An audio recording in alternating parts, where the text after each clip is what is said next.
Olá, tudo bem? Eu sou Luiz Miranda, biomédico, e hoje eu estou disponibilizando para você uma aula incrível sobre cardiopatias congênitas.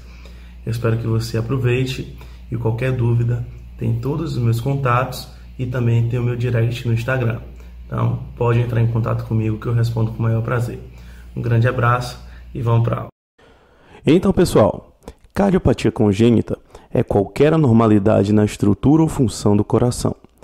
Essas anormalidades costumam se apresentar nas primeiras 8 semanas de gestação durante a formação do coração do bebê. Geralmente são decorrentes de alterações no desenvolvimento embrionário da estrutura cardíaca, mesmo que descoberto anos mais tarde. Essas malformações, na sua grande parte, são incompatíveis com a vida, sendo necessária a correção cirúrgica imediata. Mas existem casos onde o paciente vive um bom tempo assintomático ou com sintomas leves, tendo uma taxa de mortalidade entre recém-nascidos em torno de 25%. As cardiopatias congênitas não têm causa definida, mas estima-se que ocorram devido a fatores genéticos e ambientais.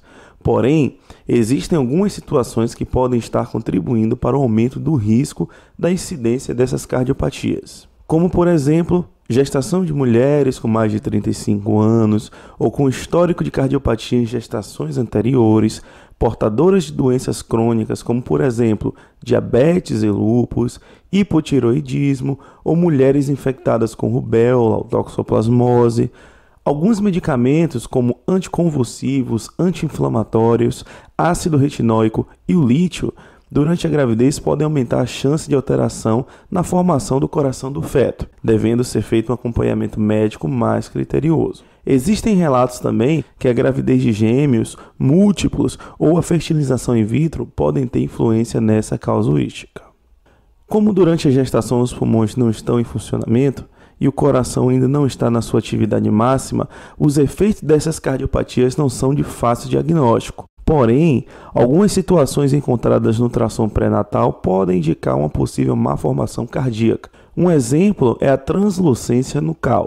A malformação de outros órgãos também merece uma atenção especial, por ser um possível sinal de defeito genético. Voltando a falar da translucência nucal, se trata de uma medida realizada na região da nuca do feto e nessa medida é possível verificar o acúmulo de líquidos nessa região.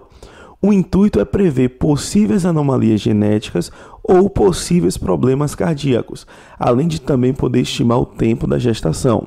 Um valor considerado normal é uma medida inferior a 2,5 milímetros e alterada acima desse valor. Alguns sintomas podem ser observados logo após o parto, que podem indicar uma possível presença de cardiopatia, como, por exemplo, durante a amamentação, onde o bebê pode apresentar cansaço excessivo e transpiração, ou durante o sono.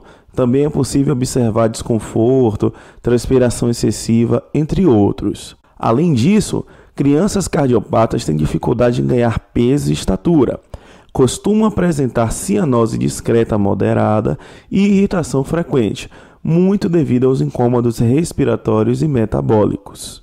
Porém, como eu disse no início da aula, essas crianças podem crescer assintomáticas ou com sintomas que passam despercebidos, e ao ficarem maiores, alguns sintomas podem ser percebidos, como cansaço excessivo durante as atividades físicas, apresentando até uma certa dificuldade de acompanhar o ritmo de outras crianças, ou então um crescimento e ganho de peso de forma inadequada, infecções pulmonares recorrentes, taquicardia, lábios roxos e pele pálida quando brinca muito.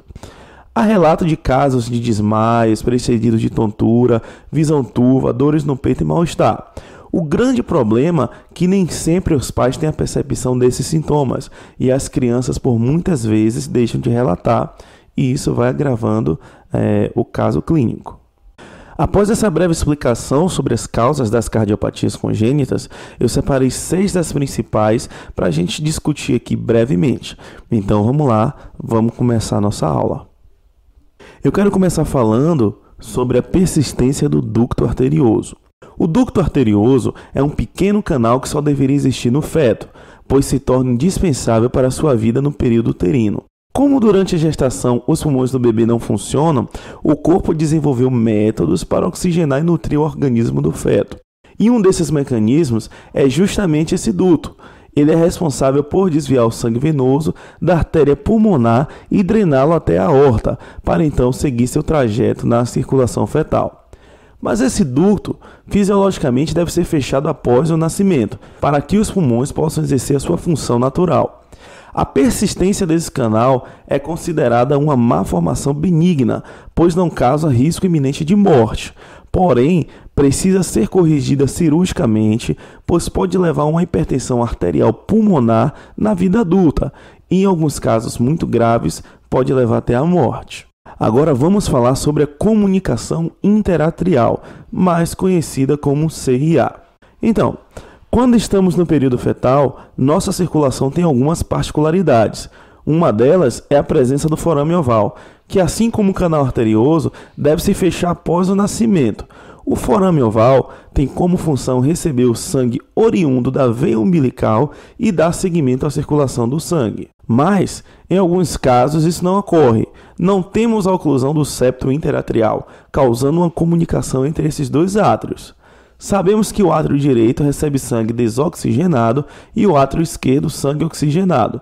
Com essa abertura entre os dois átrios, existe uma mistura desse sangue, que chamamos de comunicação interatrial, ou CIA. Existem diversos tipos e graus de CIA, cada um com sua particularidade. É importante o diagnóstico e a correção quanto antes, pois o CIA pode a longo prazo causar um quadro de hipertensão pulmonar, podendo elevar essa pressão a níveis críticos e causar até a morte. Existem relatos também de formação de coágulos que podem evoluir em casos de embolia pulmonar e até AVC. A correção normalmente é cirúrgica, podendo ser cirurgia convencional ou a técnica minimamente invasiva. Também existe um tratamento por cateterismo, onde é colocada uma prótese para o fechamento do CIA, mas são para casos específicos e vai da situação de cada paciente. Já a comunicação interventricular, ou CIV, é muito parecida com a CIA, porém a CIV acontece na porção inferior, nos ventrículos, que pode ser um defeito congênito, mas também pode aparecer após algum trauma ou ataque cardíaco, como o infarto agudo do miocárdio, por exemplo. A CIV se caracteriza por uma abertura do septo interventricular, devido a uma malformação fetal, que pode ser por um erro no processo da formação do coração ou algum defeito genético, mas a maioria dos casos não tem sua causa definida. E qual o grande perigo de uma CIV? Os ventrículos são responsáveis por impulsionar o sangue, seja para os pulmões ou para a aorta. Em resumo, o ventrículo faz força. Quando o ventrículo esquerdo joga o sangue para a aorta, caso haja um CIV, parte desse sangue irá para o ventrículo direito, realizando uma mistura de sangue rico e pobre em oxigênio. Esse sangue, já oxigenado, irá retornar para os pulmões, sobrecarregando o trabalho dos pulmões e do coração a cada batimento cardíaco. E qual o risco de uma CIV?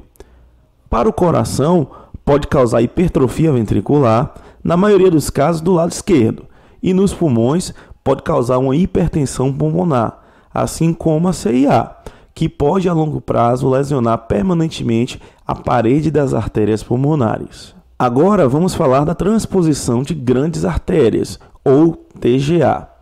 E a primeira coisa que precisamos saber é que, diferente da CIA ou CIV, onde o paciente consegue, a depender do grau da lesão, chegar à sua vida adulta, na TGA não tem essa possibilidade.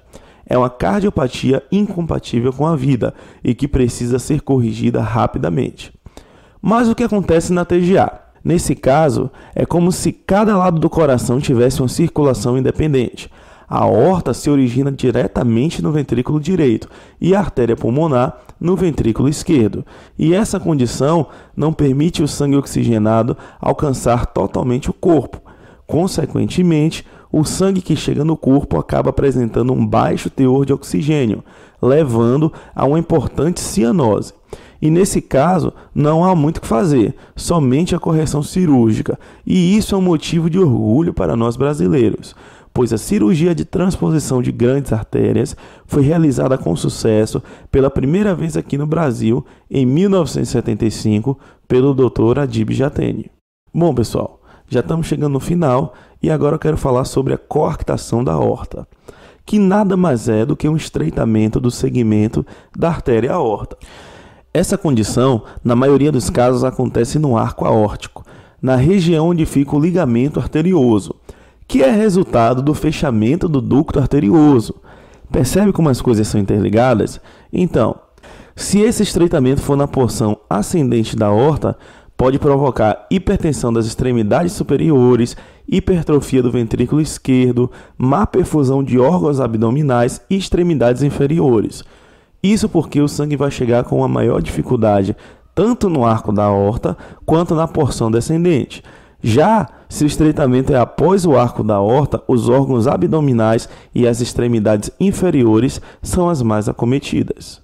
É uma cardiopatia que, se não tratada, pode evoluir para quadros mais graves, como hipertrofia ventricular esquerda, insuficiência cardíaca, hemorragia intracraniana, entre outras patologias colaterais à coarctação. Existe um outro risco muito grande nesses pacientes, que é o fato de desenvolverem uma maior predisposição para uma ruptura ou dissecação aórtica. E por último, vamos falar de uma patologia que envolve praticamente todas que citamos acima. É uma condição gravíssima que é muito famosa. Eu estou falando da tetralogia de Fallot, ou, como é mais conhecida, a síndrome do bebê azul. Vamos entender um pouquinho dessa cardiopatia?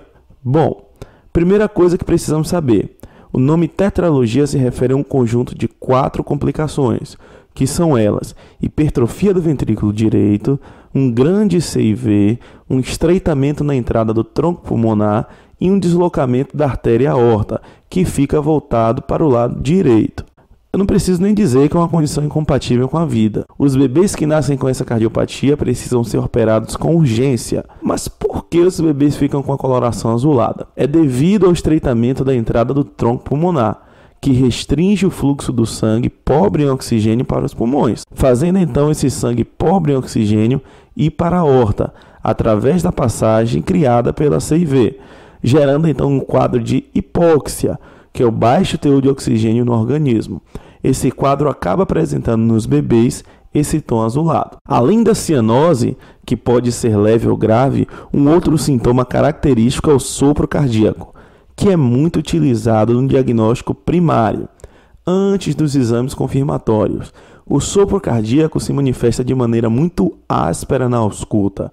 Além disso, o bebê costuma apresentar uma saturação de oxigênio menor que o normal. Outros sintomas encontrados são falta de ar, irritabilidade, sudorese, por aí vai. Hoje em dia, com as tecnologias atuais, o diagnóstico e o tratamento pode ser muito mais rápido e eficaz, mas ainda assim é uma cirurgia muito complexa, arriscada e que ainda causa pavor em muitos médicos. E aí, você gostou da aula? Eu espero que sim. Então, o assunto ele é muito denso, mas eu tentei resumir da melhor forma para que todos entendam. Se você gostou, se você achou interessante, eu vou recomendar um filme. É um filme chamado Quase Deuses. Você consegue achar ele no YouTube completo, dublado, tudo isso. E vale muito a pena assistir, porque ele relata a história da primeira cirurgia de tetralogia de Fallot, a primeira cirurgia que foi realizada. Então, já sabe, compartilha, comenta, curte, faz tudo aí para me ajudar, porque dá um trabalho danado fazer essas aulas. Então, um grande abraço e tchau, tchau.